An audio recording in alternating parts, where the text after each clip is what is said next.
अनचाही शादी में प्यार 30। ईशा बेटा, हमने बोला था ना तुम्हें, हम खाना बनाकर भेज रहे हैं शाम को, फिर क्यों बेटा सबको परेशान किया।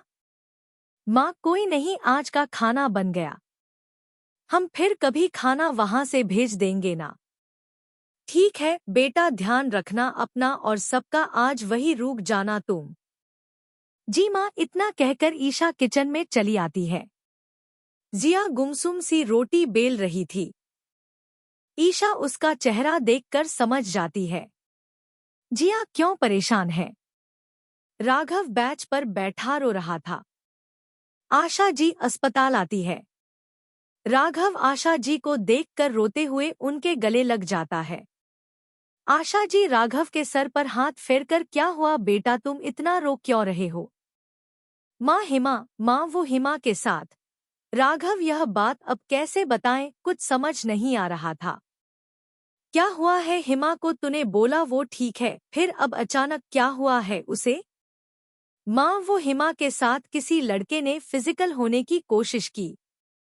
राघव यह बात धीरे से बोलता है। पीछे खड़ी मधु जी भी यह बात सुन लेती है। वो यह बात सुनने के बाद आशा जी और मधु जी दोनों को झटका लगता है।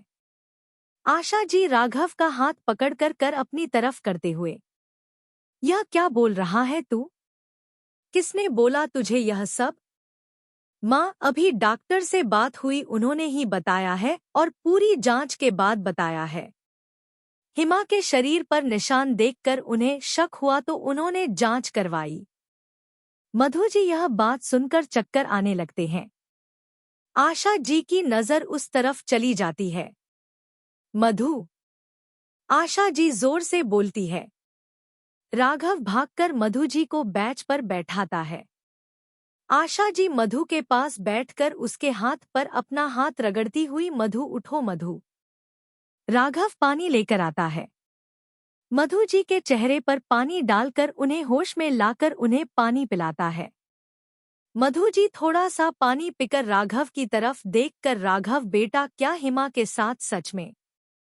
राघव हाँ, मैं सर हिला देता है। मधु जी का रोना छूट जाता है। वो रोते हुए आशा जी के एक साइड गले लग जाती है। भाभी सा, मेरी हिमा का क्या होगा, किसने इसके साथ यह सब किया है, कौन मेरी हिमा का हाथ पकड़ेगा। राघव को गुस्सा आने लगता है।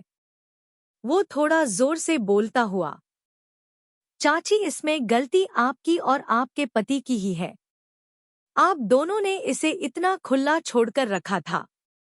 मैं आपको हर बार कह भी रहा था पर आप कहाँ समझने वाली थी।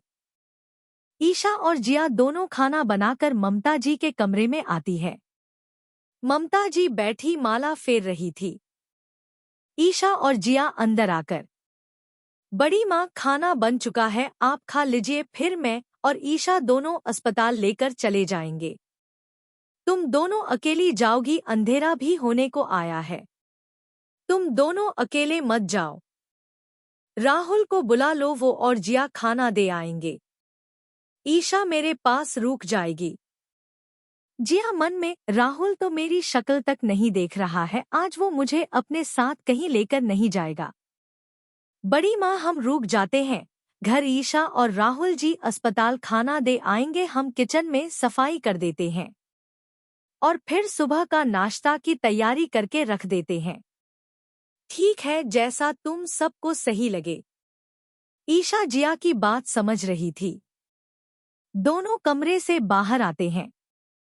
जिया को आगे जाते देख ईशा जिया के पास आकर, जिया तू भाई के साथ जाना, यह अच्छा मौका है उन्हें मनाने का।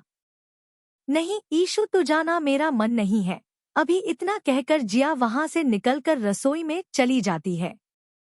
आदित्य अपने घर पर अकेला बैठा पढ़ाई कर रहा था। घर की घंटी बजती है। आदित्य घड़ी की तरफ देखकर, इस समय कौन होगा।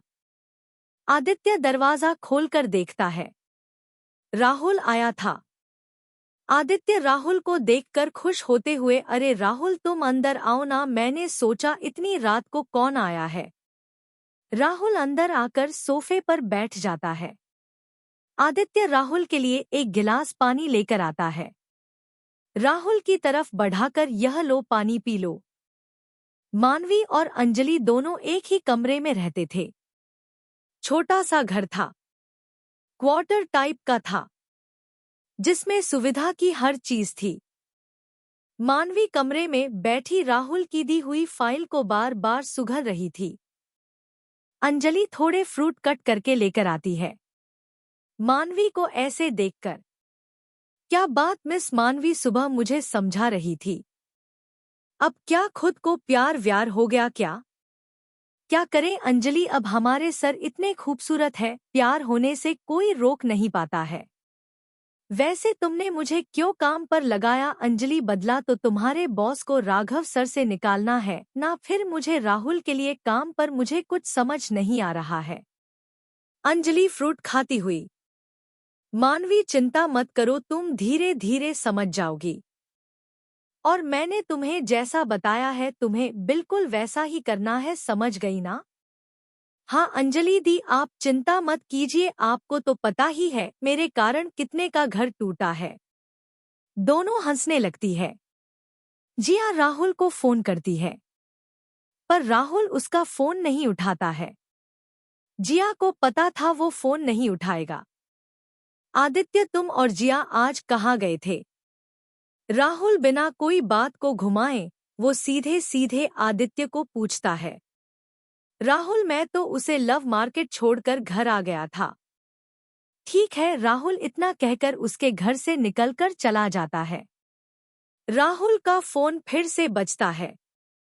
जिया को नंबर देखकर वो फोन कट कर देता है। उसके आंख से आंसू निकलने लगते हैं। जिया, तूने मुझे धोखा क्यों दिया? तुम्हें पता है ना, बहुत मुश्किल से शादी हुई है हमारी, अगर तू आदित्य से प्यार करती थी तो बता देती। क्यों मेरे से प्यार करने का नाटक करती कब से? अगले भाग में कैसा लगा आज का भाग जरूर बताएं। धन्यवाद।